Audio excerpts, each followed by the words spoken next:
Hi and welcome back to another episode of Guhan. In this episode, we're going to be talking about one of the most famous apps that is available on the Play Store right now and in the App Store right now, which is WhatsApp. I think you cannot go a single day without opening your WhatsApp messages to text your friends, your family, and to stay in touch with your colleagues online. And this is one of the most used apps that is in the market right now.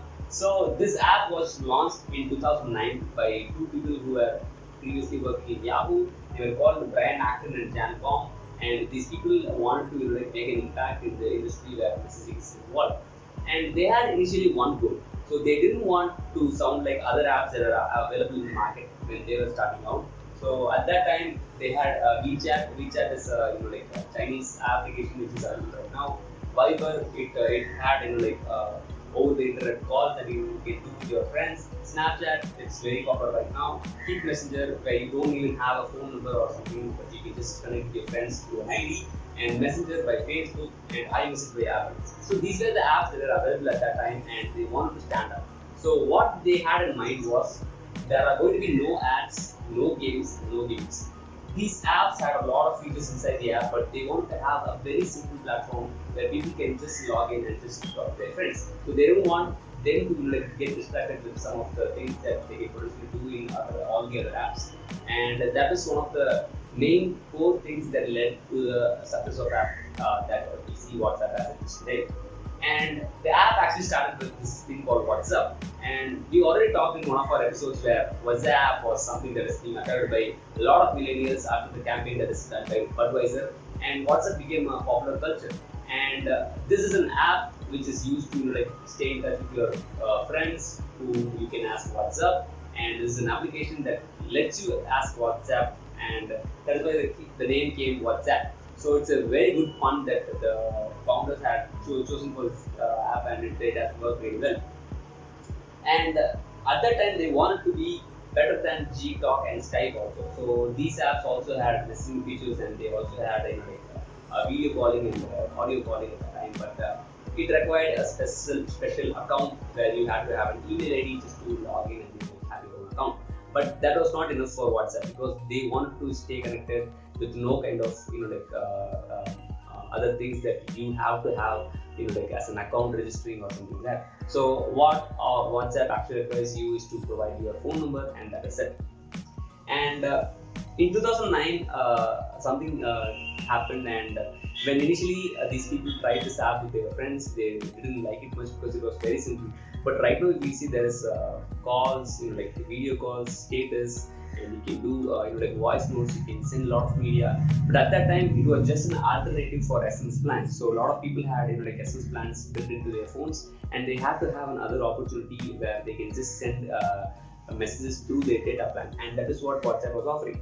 But WhatsApp launched a very good feature where right now we have this thing called status, where we can upload status for 30 seconds and we can upload as many statuses as we want. But at that time there was one thing where you can upload a status on your phone number, where if someone comes to your profile you can see the status. So a lot of people started to do this where they'll post something like I'm going on a trip, and they'll say I'm getting married, and they'll say Avengers Unite or whatever the thing that they're feeling at that time. And what Apple launched at the time was, it was called push notifications. So Apple in 2009 they launched push notifications, and push notifications is one of the things where if some of your friends are updating status, you get a notification saying this person has changed status. So it actually lets you know that somebody is doing something and they have made a status update, and you can go check in on them, and you can comment on, and you can engage in the conversation about what they're actually doing. And this throttled their push for app downloads, and by the year 2013 this app had a surpassing 200 million followers on the entire app market. So it literally had 60 or 70% of the entire market share, competing with all the other apps. And when a huge revolution happens in any messaging app, and one of the biggest players in the market is Facebook. So Facebook obviously has to come into play, and Facebook enters to buy WhatsApp for $19 billion. So this is a massive buy for any company, because I think Microsoft bought Nokia for $7 billion, and Nokia is a company that has been around for I think more than 100 years, and it was half the price of what WhatsApp was worth, and the entire employee count of WhatsApp was just 50 people, and it is not even more than that. So why Facebook bought WhatsApp for like $90 million. Is it even worth it? At the time, Facebook had this idea where they wanted to collaborate with a company called Onavo. Onavo is a VPN app where it used to track the mobile applications that are being used by a lot of people across the country. And Facebook wanted to have an entire platform where it dominated the messaging service. So that is why Facebook forced us to install Messenger into our phones, and it is one of the platforms that it wanted to get people to be in and connect with their friends, and it wanted to dominate the messaging market.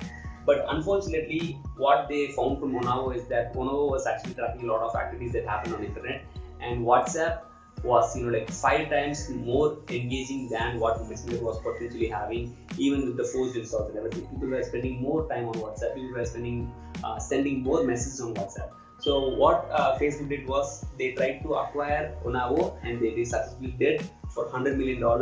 And once they got the app, they started to understand that WhatsApp is a huge threat for messaging platforms across the country, and it's a huge threat for Facebook as a platform. So what they did was, instead of just trying to compete with everything that they had, they bought WhatsApp for $90 million. And they understood that it was better than Messenger. Right now, Messenger has over 800 and 900 million downloads, and WhatsApp has over 3 or 4 billion downloads. So both the products are products of Facebook, and right now they're very happy. And in 2017, Brian Acton actually resigned from his position as the owner of WhatsApp, and he turned down to do some personal charity work. And Facebook right now owns all this, and Facebook is using all the data metrics to incorporate all these things into their platform and to understand more about the audience.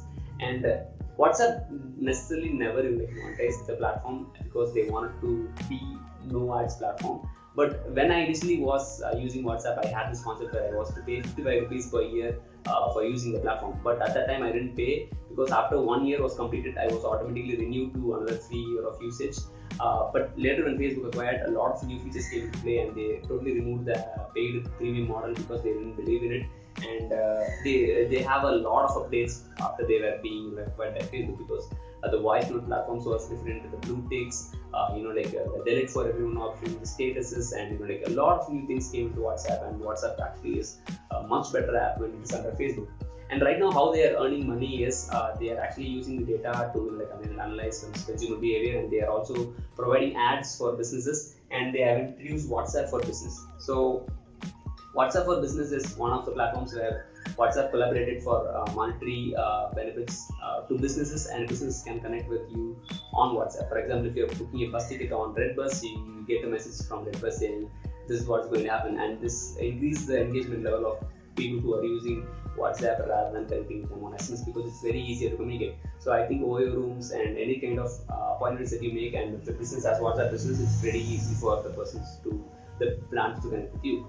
And I think WhatsApp has evolved so much from 2009 to 2020, and it is the dominating leading player in the market, and I think it's worth knowing about. So I just thought I'll just tell you what I understand from this product, and I hope you got some value as well. Thank you so much for staying in, and I'll see you again in another video. Until then, this is Guhan. Take care. Bye.